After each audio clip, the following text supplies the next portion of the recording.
Ya, assalamualaikum warahmatullahi wabarakatuh. Kalau guys, di sini gue Salim akan menjelaskan tentang Combrooks, pengenalan tools pada Figma. Gue niatnya sebenarnya kalian nyoba dulu, baru nanti nonton video ini. Jadi biar kalian nyoba dulu, kayaknya itu nanti bakal jadi kunci jawabannya aja. Jadi pertama kalian ke sini dulu, ke @shopal.bumro.com/l/combrooks. Nah, setelah itu kalian download dulu. Ini fair price isi 0 aja. Terus I want this. Udah. Habis itu taruh email kalian. Terus get. Nah, udah. Kalau udah, download aja. Tunggu bentar, udah selesai. eh Sebenarnya bebas sih kalau kalian misalkan mau pakai Figma desktop atau dari website, bebas aja. Misalkan gua pakai ini.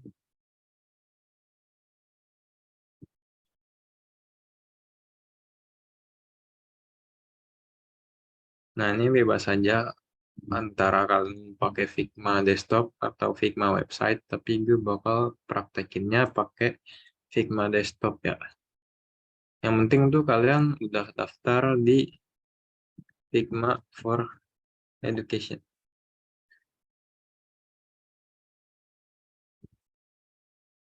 Ini nanti kalian get verified aja dulu.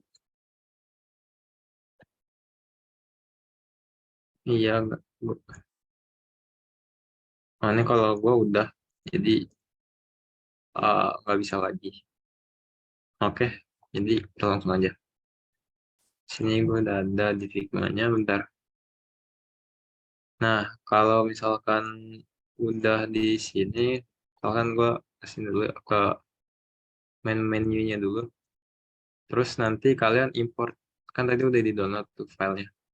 Terus kita masukin. Jadi import, terus nanti kalian buka library, otomatis buka library, terus tinggal ya, masukin, kita import. Bentar, tunggu bentar. Nah, udah kelar, kalian klik 2 kali aja.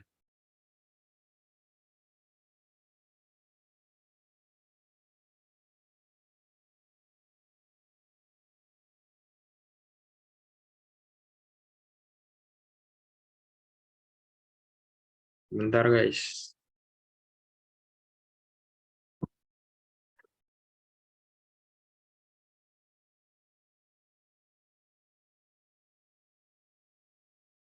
Yang udah dibuka, oke. Kita langsung bahas aja. Jadi di sini kita bakal eh, belajar tentang pengenalan tools pada Figma.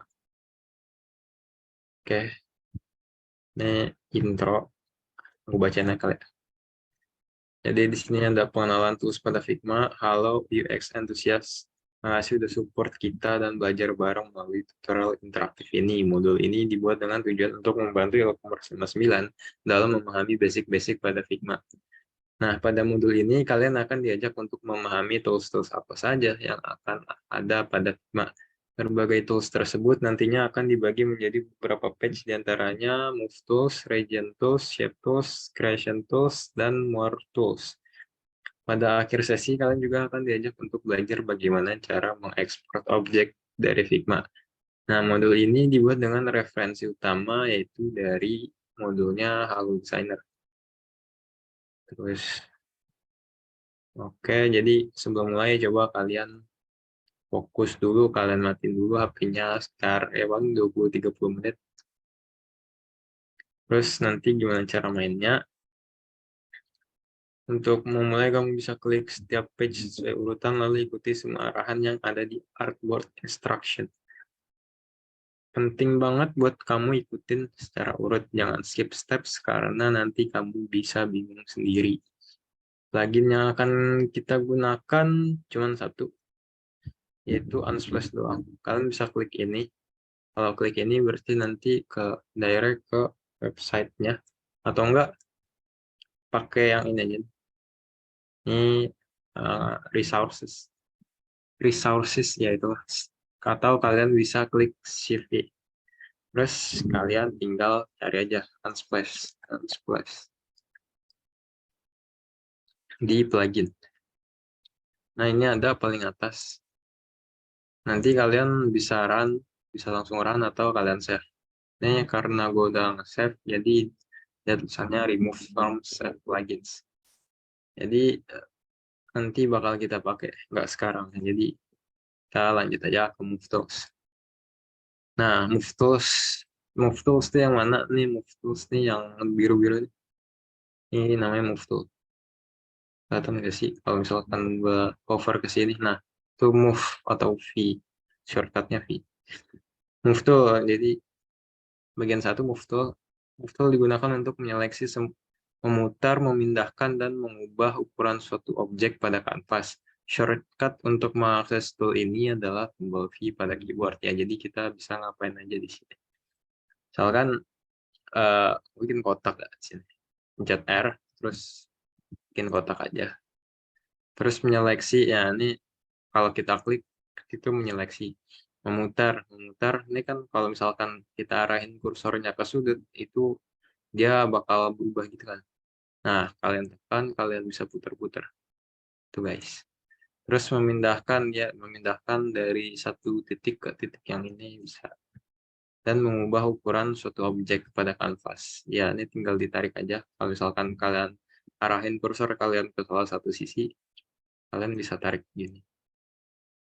Atau enggak, kalau misalkan kalian klik shift gitu, nanti dia akan otomatis memperbesar atau menskalasi dari si kotak ini dengan dengan parameter dua sudut. Jadi ya kalau misalkan nggak diklik shift-nya kan cuman bawahnya aja, tapi kalau misalkan diklik shift-nya ditekan shift-nya, sorry, dia bakal otomatis kayak dua sisi gitu. Ya udah, yang gitu. Oke, next, scale tool. Nah, ini scale tool digunakan untuk mengatur ulang ukuran atau skala dari sebuah objek. Shortcut yang bisa digunakan yaitu tombol K pada keyboard. Tool ini cocok digunakan bila kita ingin mengubah ukuran dari keseluruhan suatu objek. Nah, ya, betul. Sebenarnya kurang lebih sama kayak shift. Cuman kalau shift itu di beberapa kasus dia nggak bisa. Kayak contohnya di teks dia, kalau misalkan ini teks itu pencet T ya. Halo misalkan. Halo. Ini di bold. Nah, kalau kita klik shift itu nggak bisa. Dia bakal ngecilin frame-nya doang. Tapi kalau misalkan K, dia teksnya juga ikut kecil. K itu scale ya. Tuh guys.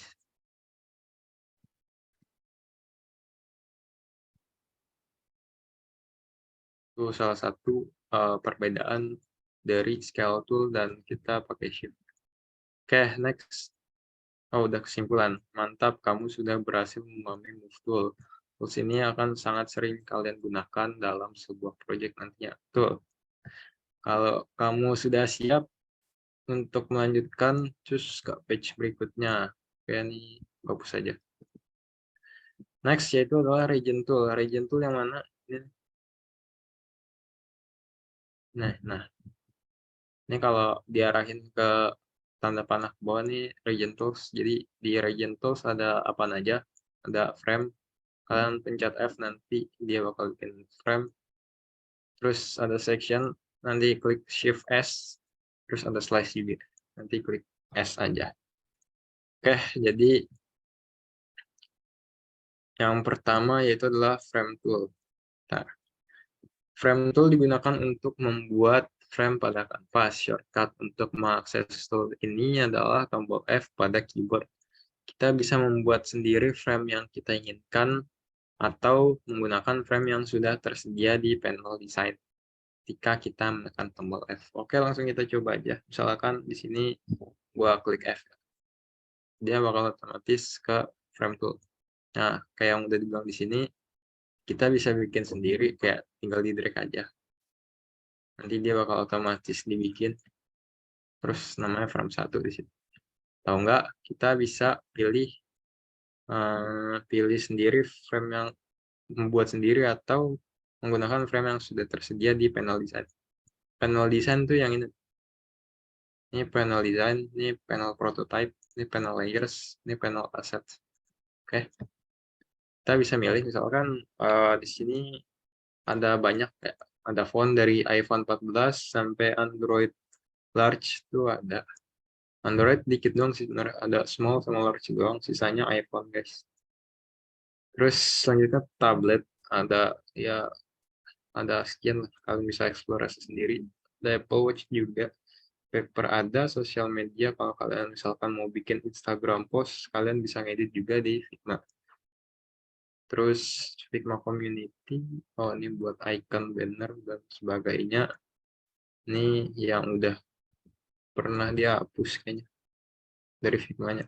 Oke, sini misalkan apa ya?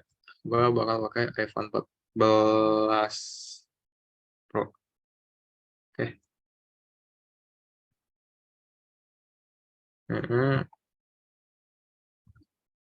Ya udah sih. Kalau misalkan mau bikin iPhone 14 Pro Max, nah juga bisa. Atau pakai presentation 16:9 bisa juga. Atau enggak, kalau misalkan, ini kan buat HP ya, ini buat presentasi. Kalau misalkan mau buat yang kayak website gitu, kita biasanya pakainya yang desktop, yang 1440 kali 1024.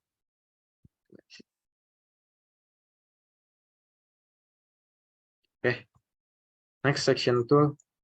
Section tool digunakan untuk membuat section dalam mengumpulkan frame atau objek. Shortcut untuk mengakses tool ini adalah tombol Shift plus S pada keyboard. Oke. Atau kalau misalkan kalian mau cepat, shortcutnya Shift plus S, atau enggak, kalian bisa klik yang ini aja. Section tool ini buat ngelompokin guys. Jadi misalkan di sini kan ada iPhone 14 Pro slide 16:9 sama desktop ya. Misalkan di sini kalian tinggal drag aja. Gue pengen ngelompokin antara frame yang buat HP dan frame buat desktop. Jadi ya udah kita tulis aja di sini. Misalkan untuk section 1 namanya adalah frame mobile. Nah, kalau misalkan udah kayak gini, kita drag aja buat iPhone 14 Pro sama iPhone 14 Pro Max-nya ke dalam. Nah, dia akan otomatis masuk di sectionnya. Itu guys. Kayak buat seleksi multiple selection itu, kalian klik shift ditekan aja.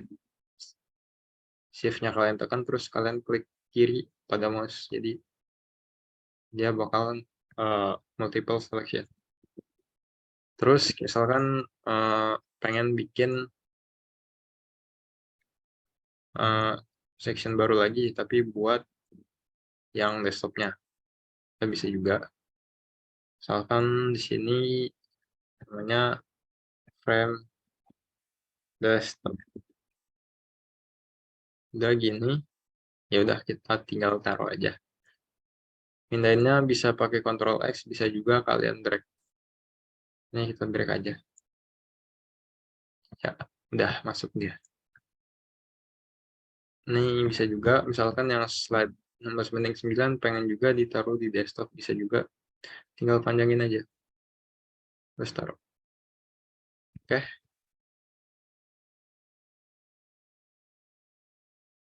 Ya, kurang lebih section itu guys. Oh ya, selain buat ngelompokin, section itu juga berguna ketika kita itu ngezoom atau ngezoom in gitu. Kayak misalkan gua bikin teks di sini, pencet T, misalkan tulisannya frame mobile sama lah. Ukurannya gedein aja deh. Misalkan 24. Sini kan kurang lebih kan sama ya ukurannya. Nah, tapi kalau misalkan si teks ini kalau misalkan kita zoom in, dia bakal membesar. Tapi kalau yang si nama seksinya, si judul seksinya dia bakal mengecil. Kayak ngikutin ukuran dari zoomnya. Kalau ini ngikutin ukuran dari screen-nya. Kalau teks tuh. Kalau misalkan kita zoom out, dia bakal tetap kelihatan si judulnya nih. Mau sejauh apapun dia bakal kelihatan. Gitu guys, perbedaannya. Tapi kalau yang teks kan tadi enggak. Tuh. Ya, jadi gunanya section salah satunya itu. Oke. Next, slice tool digunakan untuk memotong atau membagi frame menjadi beberapa bagian. Nah, shortcut untuk mengakses tool ini adalah tombol S pada keyboard. Ya, jadi buat slice tool itu sebenarnya kalau misalkan buat di implementasinya di desktop atau di mobile application gitu, mobile design tuh gue kayaknya masih belum pernah dah. Tapi gue make slice tool tuh biasanya buat bikin postingan Instagram yang continue gitu. Misalkan di sini kita pakai kan klik F, ya pencet F, terus ke sosial media, misalkan kita bakal bikin Instagram post. Nah ini kan misalkan kalau satu doang, dia berarti buat satu post gitu. Kalau satu post itu ukurannya 1080 kali 1080, itu yang 1:1. Nah, misalkan pengen bikin 2 page yang yang nyambung lah. Nah, itu kita panjangin dulu si width-nya, berarti lebarnya. Kita kali 2 berarti. Kalau misalkan kita pengen 2 page yang bersambung. Kali 2, nah ini kan udah dikali 2 berarti dia panjangnya udah 2 kali. Nah, inilah gunanya slice tool guys. Buat misahin yang mana yang bakal jadi slide 1 dan yang mana yang bakal jadi slide 2. Buat width-nya kita samain aja jadi 1080. Terus ini kita geser. Kita duplikat itu, sorry.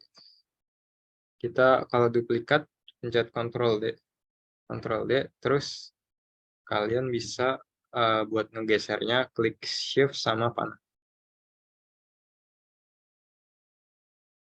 Nah, atau mau yang lebih cepat lagi, kita bisa lagi ini Ctrl Z buat undo biasa. Kita Ctrl D dulu. Terus ini kan posisi X-nya masih 0. Kita ubah jadi 1080. Nah, ini gunanya buat misahin antara slide 1 dengan slide 2. Nah, kelebihan dari si slice tool ini dalam bikin postan Instagram tuh adalah kita bisa bikin yang continuous post gitu lah. Jadi nggak kepotong. Ya, pokoknya gitulah. Oke, next. Oh, udah kesimpulan. Mantap, kamu sudah berhasil memahami region tool. Region tool ini akan sangat sering kalian gunakan dalam sebuah proyek nantinya. Ya, betul.